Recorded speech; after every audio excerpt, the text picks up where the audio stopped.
पूरा भारत खुशियों से उछल रहा है। पाकिस्तान के नापाक गुंडों ने हमारे भारत के आत्मा पर हाथ डाला था और 22 अप्रैल को मजहब पूछ करके गोली चलाकर जो कत्लेआम मचाकर भारत में हिंदू मुस्लिम का बड़ा फसाद कराना चाहा था,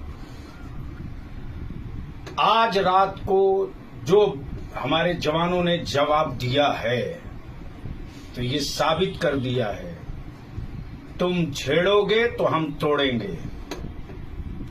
और ये भी बता दिया है कि तथाकथित धर्म के नाम पर भारत को तोड़ने और कमजोर करने वालों के लिए भारत में कोई जगह नहीं है।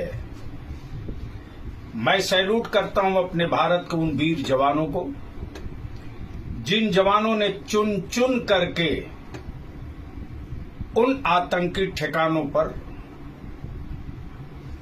जो सैन्य कार्रवाई की है, उससे भारत का की शान, गौरव और हर भारतीय इस वक्त अपने सेना पर गर्व कर रहा है।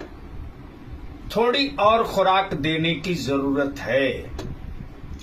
ये पाकिस्तान के वो आतंकी हैं जो कभी हजरत बल की दरगाह में घुस करके सूफीज्म को दागदार करते, तसव्वुफ और अल्लाह के वलियों की दरगाहों को दागदार करते, और कभी लाहौर में एक बहुत बड़े आलिम दीन अल्लामा नईमी का कत्लेआम करके और ये फतह का झंडा लहरा रहे थे।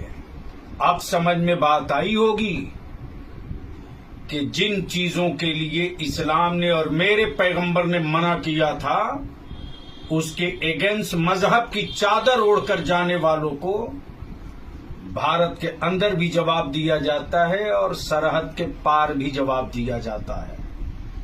इसलिए इस वक्त हर भारतीय, हर हिंदुस्तानी अपने सेना पर, सेना के वीर जवानों पर फख्र महसूस कर रहा है, जिसने सिंदूर धुला था। सिंदूर ऑपरेशन ने सिंदूर की हैसियत बता दी। बहुत बहुत धन्यवाद।